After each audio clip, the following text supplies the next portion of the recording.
Hey guys, welcome back to the channel. हमने admission, retirement और death तीनों के कॉन्सेप्ट कर लिए थे। एडमिशन का क्वेश्चन कर लिया, रिटायरमेंट का क्वेश्चन कर लिया, डेथ के क्वेश्चन में कुछ चेंजेस आते हैं, वो चेंजेस आपको समझा रहा हूँ क्या चेंजेस होते हैं। एक डेथ का क्वेश्चन जो होगा बेटा नॉर्मल एडमिशन रिटायरमेंट की तरह गिवन होगा, और जो अभी हमने किया रिटायरमेंट का बिल्कुल सेम वैसे ही होता है।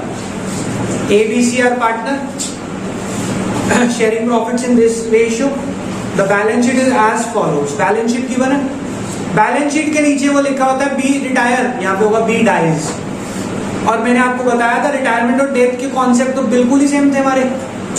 एडमिशन में तो फिर थोड़ा सा चेंज था, वो गुडविल वाला, इसमें तो कोई चेंज नहीं था। As it is copy paste concept होते हैं। तो सबसे पहले हम क्या करते हैं, जितने भी बैलेंस शीट में रिजर्व होते हैं वो राइट ऑफ करते हैं। गुडविल होती है अगर बैलेंस शीट वाली, वो राइट ऑफ होती है।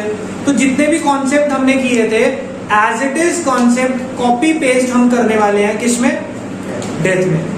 बट जो पार्टनर जिसकी डेथ हो रही है, हमारे पास कई बार क्वेश्चन में वो डिमांड करते हैं कि जिसकी डेथ हुई है उसका कैपिटल अकाउंट बनाए। उसका क्या बनाए, कैपिटल अकाउंट, या उसके कैपिटल अकाउंट में क्या चेंजेस आते हैं। अब देखो क्या होता है, तीनों पार्टनर का कैपिटल अकाउंट भी हो सकता है और जिसकी डेथ हुई सिर्फ उसका भी हो सकता है। तो जिसकी डेथ हुई उसके कैपिटल अकाउंट में क्या चेंजेस आते हैं, थोड़े से चेंजेस आपको लगेंगे कि हैं, बाकी सब बिल्कुल as it is copy paste होता है। देखो कैपिटल अकाउंट जब हम एक पार्टनर का नॉर्मली बनाते हैं, ये मैंने किसका बनाया, डिसीज्ड पार्टनर। डिसीज्ड पार्टनर कौन, जिसकी डेथ हुई है, ठीक है। अब ये फर्क क्यों आ रहा है उसका रीजन आपको समझा देता हूं। हमारी जो रिटायरमेंट होती थी वो जनरली ईयर एंड पे होती थी। डेथ में क्या फर्क आएगा कि डेथ होने के लिए ईयर एंड की वेट तो करेंगे नहीं भगवान, कहेंगे आजा बेटा टिकट हो गई पूरी देर। तो वो क्या होता है, क्वेश्चन में जनरली डेथ जो होती है वो ईयर के मिडल में कराते हैं, उस वजह से थोड़ा सा कैपिटल अकाउंट में चेंज आता है, अदरवाइज कोई चेंज आने का मतलब नहीं था। अब इस क्वेश्चन जो मैंने डेटा लिया इसमें मैं एज्यूम कर रहा हूं कि डेथ हुई है 30 जून को। ईयर एंड कब हुआ होगा इससे पहले, 31 ऑफ मार्च 2020। उसके बाद भी उसने 3 महीने और काम किया, समझ रहे हैं। तो अब ये जो डेथ हुई है ईयर के मिडल पे हुई है, तो कैपिटल अकाउंट में थोड़े से चेंज आएंगे। सबसे पहले तो कैपिटल अकाउंट में आप बैलेंस लिखेंगे उसका, जितना उसका बैलेंस शीट में गिवन था। जनरल रिजर्व अगर कोई पड़े हैं, क्या वो जनरल रिजर्व में इसको अपना हिस्सा मिलना चाहिए, यस। नॉर्मल कैपिटल अकाउंट की तरह करे ना, जनरल रिजर्व राइट ऑफ करते थे क्रेडिट साइड में। अभी तक तीनों का बन रहा था तो मैं तीनों में राइट ऑफ करता था। राइट ऑफ एंट्री अभी भी तीनों में जाएगी, लेकिन यहाँ पे लिखा किससे जाएगा, जिसकी डेथ हुई। फॉर एग्जाम्पल ABC थे, B की डेथ हुई है, रेशियो था 2:1। रेशियो कितना था, सपोज 2:1, तो B का रेशियो क्या था, 2/5। सपोज 1 लाख का रिजर्व था, 1 लाख इंटू 2/5, 40,000 आएगा ना। यहाँ उसका रिजर्व लिखूंगा भाई, जोन सा पार्टनर की डेथ हुई है उसी का तो लिखा जाएगा, क्योंकि उसका अकाउंट बना रहा हूं। अदरवाइज आप क्या करते, आप एंट्री बनाते sir general reserve debit to A to B to C, ठीक है। कितने से, 1 लाख, 40,000, 40,000, 20,000, 2:1 में बांट दिया। Old partner, old ratio. अब मुझे इसका अकाउंट बनाना है, तो इसके अकाउंट में तो सिर्फ इसी का रिजर्व आएगा ना। समझ रहे बात को, ऐसा क्यों करवा रहा हूं मैं आपसे। तीनों का बनता तो तीनों का लिख देते 40, 40, 20, जैसे रिटायरमेंट में किया था। क्लियर, आगे चलते हैं। ऐसी वर्कमैन कंपनसेशन रिजर्व का ट्रीटमेंट होगा। क्लियर। अब आती है गुडविल, 2 तरह की है सर, अपीयर और वैल्यूड एट। अपीयरिंग वाली राइट ऑफ करते हैं हम, और अपीयरिंग वाली जो एसेट साइड में डेबिट होती है उसको राइट ऑफ करने के लिए आप क्रेडिट करते हैं। एंट्री बनती है ABC टू गुडविल, तो B के अकाउंट में डेबिट साइड में आ जाएगा टू गुडविल, ये लिख दिया मैंने, ये अपीयर वाली है, ठीक है। अगर वैल्यूड एट होती थी तो हम देखते थे goodwill account is open, not open, कुछ नहीं बताया, नॉट ओपन मानते हुए गेनिंग टू, इसकी डेथ हुई है, ये तो सेक्रीफाइस ही करेगा, छोड़ के चला गया ये। अब इसको जो सेक्रीफाइस है कौन देगा, A और B, A और C, सॉरी B की डेथ बताई थी, तो A debit, C debit to B के अकाउंट में क्रेडिट साइड में आ जाता है। आप अगर उसको ध्यान में रखें रिटायरमेंट को, तो एज इट इज चल रहा है, कुछ नया नहीं बताया मैंने, बस एक पार्टनर का है तो छांट के लिखना पड़ रहा है। तो मैंने डी के कैपिटल अकाउंट में लिख देता हूँ ए कैपिटल अकाउंट, सी कैपिटल अकाउंट, कितनी आ जाएगी यहाँ पे, जो उसकी गुडविल होगी। क्लियर? किस रेशियो में? गेनिंग रेशियो में, क्योंकि गेनिंग टू सेक्रीफाइस था ना। आगे बात समझ, आगे चलते हैं। अगर वहां पे इस पार्टनर को सैलरी मिल रही थी क्वेश्चन में, तो इसको सैलरी कितनी देंगे हम? Up to date of death, यानी कि 3 महीने, अप्रैल, मई, जून, क्योंकि पिछले साल की तो सेटलमेंट हो चुकी होगी। ऐसे ही अगर उसको इंटरेस्ट ऑन कैपिटल, वो भी up to date of death. Revaluation में जो प्रॉफिट आया होगा उसका जो हिस्सा बनेगा वो यहाँ आ जाएगा। अगर लॉस होगा तो इधर आ जाएगा। गुडविल आ गई, interest on drawings up to date of death, कोई प्रॉब्लम यहाँ तक?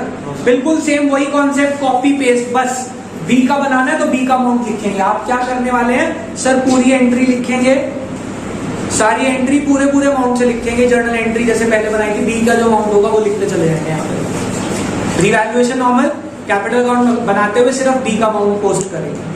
यहाँ तक तो बिल्कुल नॉर्मल। अब बात आती है सिर्फ एक चीज, सर ये क्या है? P&L suspense. इसमें आता है बेटा, जो पार्टनर की डेथ हुई है उसको up to date of profit, up to date of death तक का प्रॉफिट मिलेगा या नहीं मिलेगा? देखो उसकी डेथ हुई है 30 जून को, पिछला साल एंड हुआ होगा 31 मार्च को। मार्च से जून तक अगर फर्म चलाई है हमने तो कुछ कमाया होगा। उस कमाई में अगर इसने काम किया तो इसको हिस्सा मिलना चाहिए या नहीं मिलना चाहिए? मिलना चाहिए ना। तो जो उसका up to date of death तक का प्रॉफिट है उसे हम लिखते हैं P&L सस्पेंस में। पूरे चैप्टर में बस एक यही कैलकुलेशन अलग है, और वो क्यों है, रीजन भी समझ आ रहा है, क्योंकि ईयर के बीच में डेथ हुई है तो वहां तक का प्रॉफिट तो उसको देना चाहिए ना। जो ये प्रॉफिट आएगा इसका टोटल करके ये माइनस करेंगे। अब हम बी का लोन नहीं लिख सकते क्योंकि बी तो चला गया। किसका लिखेंगे? बी का एग्जीक्यूटर जो होगा, यानी कि उसका वारिस, उसको दे देंगे भाई पैसा, क्योंकि वो तो चला गया। और वरना फिर आपको भी ऊपर जाना पड़ेगा देने के लिए, तो उसके एग्जीक्यूटर को देना पड़ेगा। अब ये निकालना कैसे? तो इधर का टोटल करके माइनस करके ही आएगा।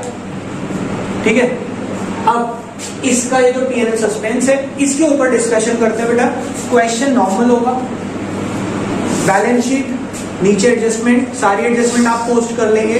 एक एडजस्टमेंट पे आपको थोड़ी सी प्रॉब्लम आने वाली है, वो एडजस्टमेंट क्या होगी कि बी का जो प्रॉफिट है up to date of death will be calculated.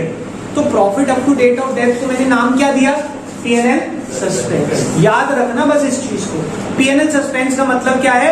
Profit up to date of death, उसकी कैलकुलेशन का तरीका बताया जाएगा आपको क्वेश्चन में, और वो एडजस्टमेंट में होगा। बच्चा कहता है इस एडजस्टमेंट का क्या करूं? इससे कैलकुलेशन करो और यहाँ अमाउंट लिखो। अब वो क्या होती है एडजस्टमेंट? ये दो हो सकती है, मैक्सिमम बता दिया मैंने आपको। कहते हैं on the basis of previous year profit या फिर टर्नओवर। ये तो एक हेडिंग बनाई है मैंने, आप इसको ना भी याद रखें तब भी क्या लिखा मिलेगा, ये एडजस्टमेंट होगी। C's share of profit up to date of death will be calculated on the basis of. ऐसा मिलते ही मतलब P&L सस्पेंस बता रहे हैं। इंग्लिश अच्छी लिखती तो कंफ्यूज मत होगा। Profit up to date of death will be calculated on the basis of, मतलब P&L सस्पेंस किस बेस पे निकालना है? आगे या तो ऐसा कुछ लिखा होगा या ऐसा। अगर लिखा on the basis of average profit of last 3 years, on the basis of average profit of last 3 years, और 3 साल का प्रॉफिट दे दिया, क्या इससे एवरेज निकाल सकते हैं? कैसे निकालेंगे? सोल्यूशन देखें। Average profit is equal to 6 lakh upon 3, सीधा सीधा आ गया 2 लाख। आगे समझ? इसके बाद ये वर्किंग में शो करना है, वर्किंग नोट में इसके मार्क्स हैं। फिर हम निकालेंगे सीज, सॉरी बी की डेथ होगी ना, B's share of profit up to death is equal to 2 lakh into, हमने उसका शेयर क्या लिया? हमने 3 पार्टनर लिए हैं, ए बी सी, और हमने डेथ कराई है बी की 30 जून को, रेशियो ली थी 2:1। तो उसका प्रॉफिट निकालना है up to date 2 lakh into 2/5 उसका जो शेयर है, इंटू कितने महीने काम किया उसने, 3/5। या उसका शेयर निकालेंगे, जो अमाउंट आएगा वो हम कहा लिखने वाले हैं यहाँ P&L सस्पेंस। आगे बात समझ? अगर उन्होंने कह दिया average profit of last 3 years, clear बेटा? ये समझ आ गया होगा होपफुली आपको। अब उसके लिए सेंटेंस पे ध्यान रखना, सर ने कहा था एवरेज प्रॉफिट, तो हमने एवरेज कर दिया। क्वेश्चन में क्या करेंगे, ऑन द बेसिस ऑफ, इसको हटा देंगे, on the basis of profit of last year. अच्छा यहाँ पे लिख देता हूँ एक बार, इसको भी हटा देंगे। On the basis of profit of last year लिख देंगे, on the basis of profit of last year, नीचे 3 साल का प्रॉफिट दे देंगे। अब वो कहता है बच्चा 3 साल है, एवरेज तो निकलेगी, भले उसने कहा नहीं, लेकिन 3 साल है तो सर एवरेज निकालनी तो मुझे बहुत अच्छे से आती, यही तो सीखा है पूरे साल में तो ये तो जरूर निकालूंगा।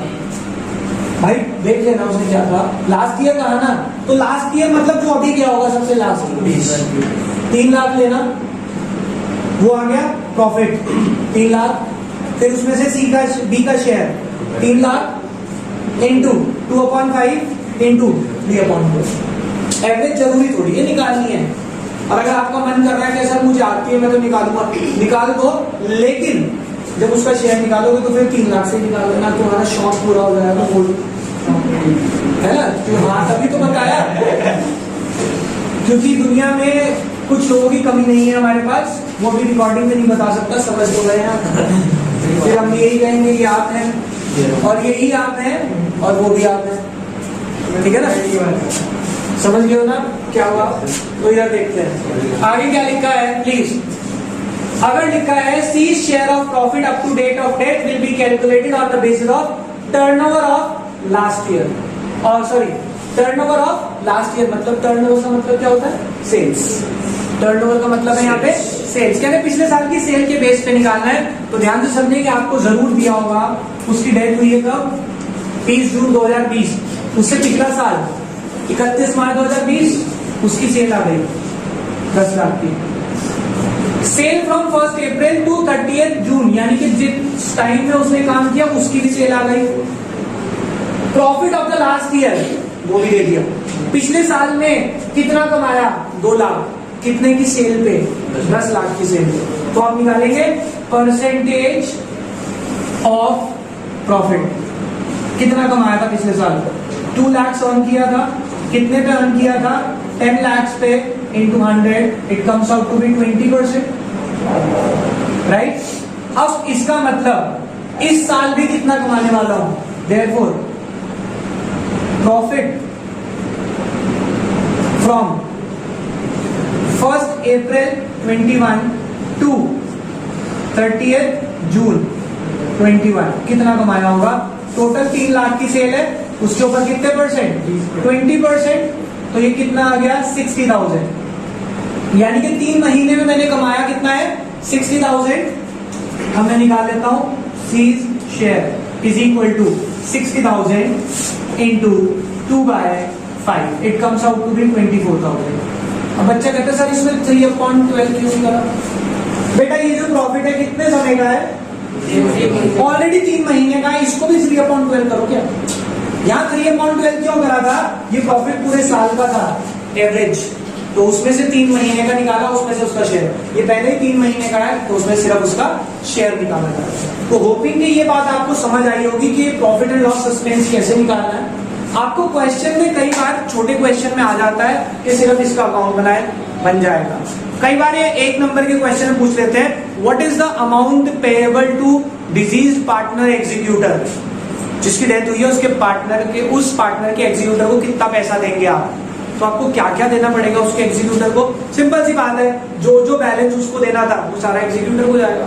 क्या क्या दे सकते हैं, बैलेंस हो सकता है, रिजर्व हो सकता है, गुडविल हो सकता है, मतलब जो भी चीजें क्रेडिट साइड में आएंगी सब मिलेगी, plus profit up to date of death, और माइनस अगर डेबिट साइड में कुछ पड़ा है लाइक गुडविल उससे लेनी थी, इंटरेस्ट ऑन ड्राइंग या ड्राइंग, वो सब माइनस करके जो नेट अमाउंट होगा that will be payable to him. तो 1 मार्क के क्वेश्चन में इस तरह का क्वेश्चन बन सकता है। तो जो चीजें जिसकी डेथ हुई है उसको देनी थी वो सब, प्लस उसमें आप क्या जोड़ लेंगे, उसकी कैपिटल, कोई उसका रिजर्व या प्रॉफिट का हिस्सा होगा वो मिल जाएगा, डिवैल्यूएशन का प्रॉफिट होगा वो मिल जाएगा, उसकी गुडविल वैल्यूड एट वाली, क्योंकि गेनिंग टू सेक्रीफाइस होती है, जो जा रहा है वो लेके जाएगा ना, तो उसको वो गुडविल मिलेगी। और अगर और कोई चीज जो इधर आती है लाइक गुडविल अपीयर या फिर ड्राइंग्स, इंटरेस्ट ऑन ड्राइंग्स, वो सब उससे माइनस करके जो अमाउंट होगा वो उसके एग्जीक्यूटर को दे देंगे। तो इस तरह के कुछ 1 मार्क के क्वेश्चन भी हो सकते हैं, अदरवाइज 4 मार्क का क्वेश्चन आने के चांसेस ज्यादा है इस तरह का। ठीक है, तो इसी के साथ हमारा जो डेथ वाला चैप्टर है ये भी फाइनली एंड अप हो गया। अब बच्चे कहते हैं सर इसमें कंप्लीट क्वेश्चन आ सकता है, आ तो सकता है, बट एक्चुअल में वो इसी लेवल तक पूछते हैं कि आपसे ये वर्किंग करवा ली सारी और प्लस आपसे इसका अकाउंट बनवा लिया। अगर कहते हैं बच्चे के साथ बाकी अगर पूछ लिया रिवैल्यूएशन और पार्टनर्स कैपिटल और बैलेंस शीट, तो बेटा सेम चलेगी जैसे अभी हमने लास्ट क्लास में सीखी रिटायरमेंट में, बिल्कुल सेम, एक वर्ड भी इधर से उधर नहीं होगा। बस जब आप बैलेंस शीट बनाएंगे तो वहां पे जो जिसकी डेथ हुई है उसका लोन लिखते थे, सॉरी जो रिटायर हुआ उसका लोन लिखते थे ना, बीज लोन या सीज लोन, वहां पे क्या रहेगा, बीज एग्जीक्यूटर। इतना सही तो फर्क पड़ेगा कि वो तो चला गया तो उसकी वजह उसका लोन नहीं होगा, अब उसका एग्जीक्यूटर का लोन हो सकता है। क्लियर? तो बाकी देखो बेटा, हमारा एक टॉपिक रह रहा था एडमिशन में जिसका नाम है हिडन गुडविल। बेसिकली टॉपिक बहुत सिंपल सा है। आपको मैंने बताया था कि एडमिशन के चैप्टर में अगर कोई नया पार्टनर आता है तो वो अपनी गुडविल लेके आता है, कैश में लाए या काइंड में लाए, जैसे मर्जी लाए, वो क्वेश्चन में आपको बताया होता। आपको वो केसेस की एंट्रीज भी बता दी थी, cash account debit to premium for goodwill, premium for goodwill to sacrificing partner, sacrificing ratio. Kind में लेके आया तब भी गुडविल आएगी, asset to premium, premium to sacrificing partner, sacrificing ratio. Entry तो वही है, पास जनरल एंट्रीज तो वही होंगी, बट क्या होगा देखो, ए और बी दो पार्टनर है, रेशियो है 3:2। सी आया, सॉरी इनकी कैपिटल दी गई 2 लाख और 250। They admit C as a new partner for 1/4 share who bring 2 lakh as capital लेके आया and necessary amount of goodwill in cash. कह रहे जितनी जरूरत है उतनी गुडविल भी ले आया, तो कैश में गुडविल आई तो एंट्री होगी cash account debit to premium for goodwill, premium for goodwill to sacrificing partner, sacrificing. पर कितने से सर वो नहीं बताया, कह रहे नेसेसरी गुडविल। जब भी ऐसा हो इसका मतलब गुडविल जो है हिडन गुडविल है, हमें उसके लिए वर्किंग नोट बनाना है।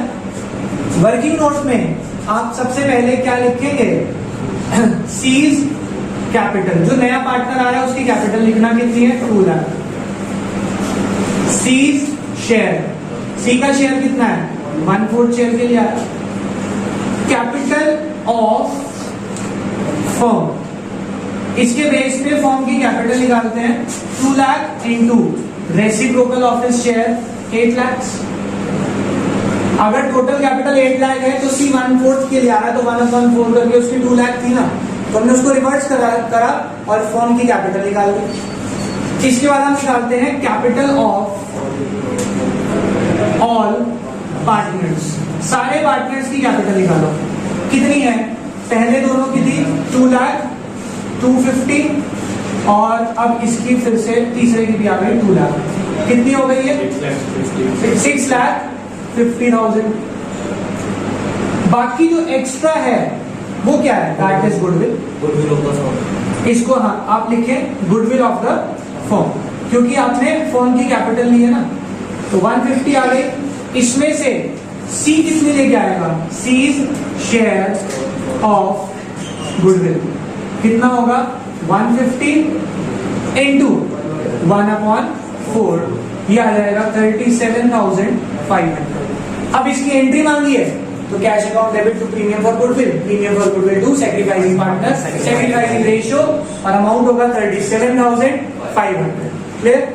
पार्टनरशिप में क्या बेटा सेम यही है, सिर्फ अमाउंट निकालना सिखाया मैंने आपको यहाँ पे, और कोई कॉन्सेप्ट चेंज नहीं है, तो कॉन्सेप्ट को मत कंफ्यूज करें, बिल्कुल सेम लिखेंगे।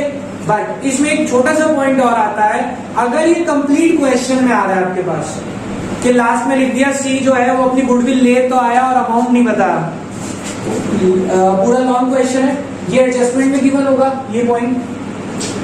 आप जब ये ट्रीटमेंट करेंगे वर्किंग में तो आपको एक बात और ध्यान रखनी है कि लेंथी क्वेश्चन में आपके पास रिजर्व्स हो सकते हैं। क्या हो सकते हैं, तो जितने भी रिजर्व होंगे ये कैपिटल ऑफ ऑल पार्टनर में लिख रहा हूं, plus reserves all reserve, credit reserve, credit वाले रिजर्व प्लस रिवैल्यूएशन प्रॉफिट, क्योंकि वो भी एक प्रॉफिट लॉस प्रॉफिट यानी रिजर्व ही है, माइनस ऑल डेबिट रिजर्व। अगर बैलेंस शीट में कोई डेबिट साइड वाला रिजर्व है वो माइनस हो जाएगा, जो अमाउंट आएगा वो होगा कैपिटल ऑफ ऑल पार्टनर, इसमें से ये माइनस करेंगे वो गुडविल ऑफ द फर्म, फिर सी का शेयर। ये छोटी सी बात आपको ध्यान रखनी पड़ेगी। 2-3 क्वेश्चन हमारी बुक में भी है इस तरह के, जिसमें आपको एक लेंथी क्वेश्चन में ये एडजस्टमेंट दी, वहां पे बच्चा गलत पता क्या करता है, उसको पता लग जाता है हिडन गुडविल है, कैलकुलेशन करता है, पर जब ये कैपिटल ऑफ ऑल पार्टनर्स निकालता है उसमें रिवैल्यूएशन का प्रॉफिट जोड़ना भूल जाता है। जो रिवैल्यूएशन अकाउंट आपने बनाया होगा उसका प्रॉफिट होगा, तो वो रिवैल्यूएशन का प्रॉफिट जो है वो प्लस होगा, अगर लॉस होगा तो माइनस होगा, ठीक है। उससे आ जाएगी कैपिटल ऑफ ऑल पार्टनर, इसमें से माइनस करेंगे गुडविल ऑफ द फर्म, उसमें से जो पार्टनर आया है उसका शेयर निकालेंगे और एंट्री पोस्ट करेंगे। होपफुली समझ आया होगा। तो ये भी एक इंपॉर्टेंट कॉन्सेप्ट था जो उसके बीच में एक्सप्लेन होना रह गया था। यहाँ पे हम इसी के साथ एडमिशन, रिटायरमेंट, डेथ तीनों को एंड अप करते हैं। अगली क्लास में हम स्टार्ट करेंगे शेयर्स के साथ। अभी के लिए बाय बाय।